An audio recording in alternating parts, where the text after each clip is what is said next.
네, 안녕하십니까. 반갑습니다. 안윤규 대표입니다. 자, 슬로우 다이어트에 오신 것을 환영하고요. 자, 오늘 여러분들에게는 음식에서 해방되자라는 주제로 한번 이야기를 나눠보고 싶습니다. 사실 음식을 좋아하지 않는 사람은 없고요. 저 또한 엄청나게 좋아합니다. 저는 뭐 술과 음식 다 좋아합니다. 하지만 거기서 해방되지 못하면 큰 문제를 만나게 됩니다. 그래서 우리는 음식에서 해방되어야 되는데요. 우선은 우리가 음식에 집착하게 되는 이유에 대해서 몇 가지 살펴볼 거고요, 오늘. 그리고 우리가 음식에 집착을 통해서 만들어진 영양 과잉에 우리 몸에 주는 문제. 왜 영양 과잉이 허리 아픈데, 목 아픈데 영향을 주는지 이런 것들을 좀 살펴보려고 알려드리려고 하고요. 그렇다면 해결법은 무엇이냐? 몇 가지 해결 방법을 여러분들에게 제시해 드리겠습니다. 제가 생각하기에는 이게 유튜브잖아요. 유튜브로 여러분들이 저희를 보시는데 이 정보를 차근차근 알려드리지 않으면 잘못 이해하실 수도 있을 것 같아서 조금은 시간이 걸리겠지만 차근차근히 설명을 해보도록 할게요. 첫째, 우리가 음식에 집착하게 된 것은 이유는 다음과 같습니다. 집착을 하게 되는 것은 첫 번째, 본능입니다. 본능적으로 생물은 무엇인가를 이렇게 음식을 섭취하는 데 있어서 큰 욕구를 가지고 있어요. 진화 과정 내내 굉장히 배고프게 살았던 인류는 아직도 그 배고픔이 남에 대한 공포가 남아 있습니다. 그렇기 때문에 본능적으로 음식에는 집착하는 게 맞습니다. 근데 문제는 이 본능에다가 휘발유를 붓는 사람들이 있죠. 요즘 뭐 먹방도 그렇고 물론 열심히 하시고 좋은 분들인 거는 하지만은 너무 음식을 막 먹는 것을 재미와 흥미 뭐 이런 걸로 좀 바꿔버리는 요즘의 문화. 그리고 또 하나는 요리 기술의 발달, 맛과 향이 너무 좋아서 빠져나올 수 없게 만드는 거예요. 그래서 이제 매체,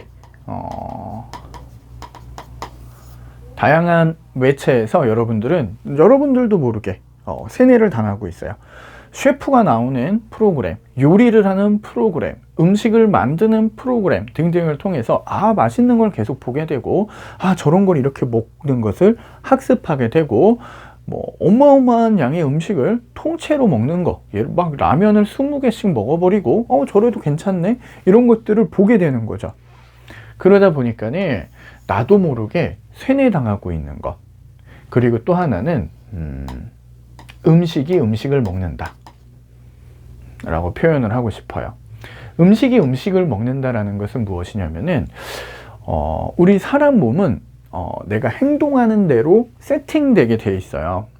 그래서 과자만 먹고 사는 사람이면은 네 소화기관이고 뭐고는 과자를 제일 좋은 영양소라고 생각을 하게 돼요. 그래서 끊임없이 과자를 끌어당깁니다. 반대로 과일만 먹고 산다라고 하는 사람이 있다라면은 이 과일을 먹도록 우리 몸을 변화시켜요. 그러니까는 먹은 음식이 다음 음식을 부르는 거예요. 예를 들어 짜장면만 계속 먹고 짜장면이 너무 맛있다라는 게 각인이 되면은 짜장면과 같은 느낌을 주는 음식류로 내가 계속 가게 돼요. 근데 문제는 뭐냐면은 짜장면류 있죠, 튀김류 있죠, 피자 있죠, 치킨 있죠.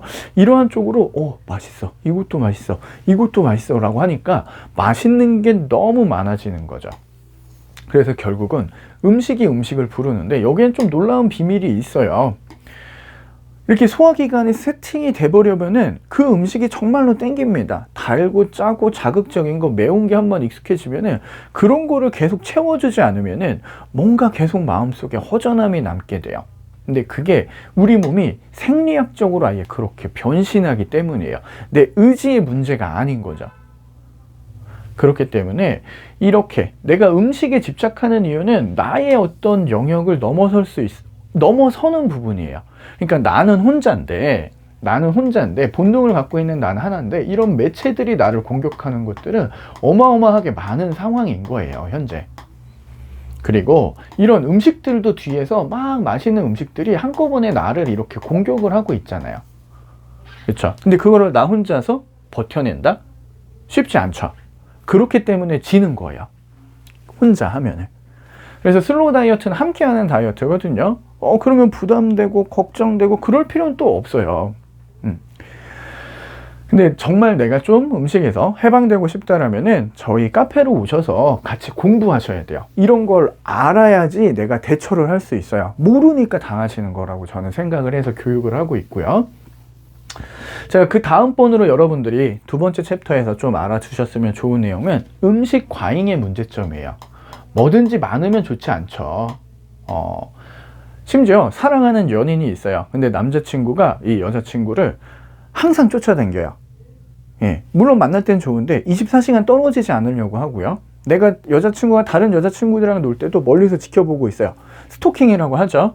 즉 넘치는 거는 모자라니만 못해요. 근데 음식이 대표적으로 그렇거든요. 그래서 이 과잉이 가져오는 문제점에 대해서 좀 설명을 드릴 거예요. 다양한 방면에서 설명을 드릴 수 있지만은 그냥 딱 하나로 설명을 드릴게요. 문제는 찌꺼기입니다. 여러분들이 머릿속에 항상 음식을 볼 때 지금부터 기억하셔야 되는 것은 찌꺼기. 설명을 드립니다. 잘 들어보세요. 자, 마트에 가서 장을 봤어요. 그렇죠? 제가 저는 트레이더스 좋아해요. 트레이더스 가서 이만큼 사요. 그래서 집에다 쟁여놓으면 마음이 뿌듯하죠. 그러면 그거를 소진하고 또 사와야 되잖아요. 근데 다음날 또 사와요. 그래서 또 쟁였어요. 근데 그 다음날 가서 또 쟁이고 또 쟁이고 또 쟁이고 있어요. 물론 어느 정도는 소비를 하고 있지만 남았는데 또 쟁이고 또 쟁이고 또 쟁이고 또 모으고 그러다 보면은 집이 음식으로 꽉 차겠죠. 그러면 그 속에서 뭐가 생기나요? 여기저기에 썩는 것들이 생기게 돼요. 그러면 그 썩는 거 생기면 어떻게 해야 되나요? 가서 청소해야 돼요. 버려야 돼요. 그쵸? 근데 그게 쉽나요? 음식 썩은 거 버려보셨잖아요. 쉽지 않죠. 근데 여기서 버리고 저기서 버리고 또 가서 나는 그러면서 또 사와요. 이런 일이 여러분들의 몸에서 지금 현재 일어나고 있는 것입니다. 그래서 과잉의 문제점은 여기에 있어요. 충분하게 다 소비하지 못했는데 또 들어오고 또 들어오는 것은 이러한 문제를 만들어냅니다. 그렇기 때문에 그렇게 하시면 안 돼요. 근데 문제 중에서 하나는 뭐냐면은 요즘에는 영양소가 필요해서 먹는 게 아니라 아침에 8시, 12시, 저녁 6시는 밥 먹는 시간이니까 그냥 밥 먹어야 돼. 내 속에서 영양분이 잉여가 있는지 없는지 나는 관심은 없어. 그냥 아침에 눈 떴으니까 밥 먹는 거고 점심시간 딱 해서 동료들이랑 걸어가면서 뭐 먹을지 고민했으니까 또 먹으면 기분 좋으니까 가는 거고 저녁에는 이제 가족들이랑 아니면 친구들이랑 파티해야 되니까 또 먹는 거고 그러니까는 내 배에서 위는 위야 내장기관들이 이렇게 준비되어 있는데 넣고 또 넣고 있는 거죠. 자, 근데 좋은 거를 넣어주면 또 문제가 없어요. 그나마 괜찮아요. 근데 막 튀긴 거 막 숯불에 구운 거, 매운 양념이 들어간 거, 화학 조미료에 절인 거, 막 이런 어떤 안 좋은 것들을 계속 또 밀어넣어요. 그러면서 나는 건강해지기 바란다고요? 안 되죠, 당연히. 그렇기 때문에 이런 거는 하면 안 돼요. 그래서 내가 먹는 음식이 다 나간다고 생각하시면 안 돼요. 물론 나중에 제가 더 자세하게 저희 교육을 해드리겠지만은 핵심 문제는 이거예요. 결국에 내 몸에 찌꺼기가 남는가? 내 몸에 찌꺼기가 남게 되면은 얘네들이 다양한 형태로 우리 몸을 돌아다닙니다. 그러면서 건강한 세포에 붙기도 해요. 대표적으로 요즘에 좀 이슈가 되고 있는 떠오르고 있죠. 당독소라는 거죠. 탄수화물이 잉여로 남았을 때 우리 몸에서 사용했는데 그것이 남아서 돌아다니다가 혈관에도 가서 붙고 심장세포에도 붙고 우리 눈세포, 귀세포에 가서 보면 이명이 된다. 그래서 당독소 제거를 위한 식단을 바꿨더니 이런 게 없어지더라. 등이 아프고 허리가 아프고 무릎이 아프고 여기저기가 아팠는데 당독소를 해결하니까는 하나도 안 아프더라. 즉 물론 다양한 효과나 이런 것도 있지만은 저의 관점에서 보면은 그냥 음식에 대해서 해방돼서 적절하게 건강하게 먹음으로써 기본적인 베이스를 다져놓으면 좀 많은 문제가 생각지도 않게 해결되는 것들이 굉장히 많이 있습니다. 자, 그래서 요것을, 이런 찌꺼기라는 것을 해결하는 방법에 대해서 조금 안내를 해드리면은, 제가 찾은 방법은 요것입니다. 그러니까 여러분들 바쁘고 뭐 식단 짤 시간도 없고 이러면은 요거 하나 딱 기억하시면은 좋을 것 같아요. 바로 꼬르륵이에요. 들어보신 거 기억나세요? 뭐 물론 있으신 분들도 있겠지만은, 자, 이 꼬르륵 소리는 진짜로 음식이 필요해서 우리한테 공급을 요구할 때, 그때 나는 소리입니다. 즉 꼬르륵 소리를 듣고 그 다음에 음식을 드셔야 돼요. 근데 이제 시간 돼서만 먹잖아요. 그러다 보니까 꼬르륵 소리 못 듣게 되고요. 나는 배가 고프다고 느꼈지만 사실 진짜로 배고픈 게 아닌, 음식이 필요한 게 아닌 그런 상황들이 되게 많으세요. 그러니까는 내 몸이 이 꼬르륵 소리가 났을 때 우리 몸은 뭘 하느냐? 청소를 시작합니다. 네, 청소를 하려니까 힘들죠. 네, 힘든 게 맞습니다. 근데 음식을 먹었으면은 청소도 해야 됩니다. 그렇기 위해서 우리에게 필요한 것은 꼬르륵 소리 듣기 한 가지라도 해보는 거예요. 아, 그러면 매일 꼬르륵 소리 듣나요? 아니죠. 슬로우는 그런 게 아닙니다. 일주일에 한 번이라도 꼬르륵을 들어볼까? 근데 나 혼자 하면 그게 안 된단 말이에요. 그래서 주변에 있는 다른 사람들이랑 정보를 공유하면서 함께 하는 거예요. 꼬르륵 소리 지금 몇 시에 들었어요? 밥 먹습니다. 그러면 네, 고생하셨어요. 이러면은 그렇게 뭐 흘러가다 보면은 나도 모르게 다이어트에 성공이 된다는 거죠. 그러면서 또 좋은 식단이 무엇인지에 대한 정보도 계속 받게 되고. 근데 전혀 다르죠. 전혀 다릅니다. 예를 들어서 몸짱이 되기 위해서 다이어트, 칼로리 제한하고 하는 그런 다이어트랑은 많이 달라요. 근데 내 몸이 청소되는 시간을 주는 데 있어서 꼬르륵 소리 듣는 거 하나만 만들어줘도 여러분들 몸은 놀랍게 변화되실 거예요. 아시겠죠?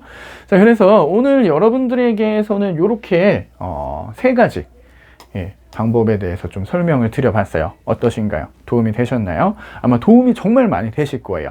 그래서 내 몸에 있는 다양한 문제를 해결하시기 위해서 꼬르륵 소리를 한번 들어보기 위한 노력들 한번 해보세요. 근데 진짜로 저희 신기한 것 중에 한 이틀, 3일 동안 이래도 꼬르륵 소리가 안 나시는 분도 있으세요. 너무 많이 갖고 있다 보니까. 근데 내보내야지 좋은 것을 채워넣을 수 있습니다. 그러니까 청소하는 시간 꼭 주시기 바라겠고요. 우리 다음 시간에 제가 또 좋은 내용으로 이런 재미있는 이야기들 여러분들한테 많이 전달해 드릴게요. 부디 건강해지시고 좋은 필라테스도 하시고 좋은 식이관리도 하시길 바라겠습니다. 아시겠죠? 모두 건강하세요.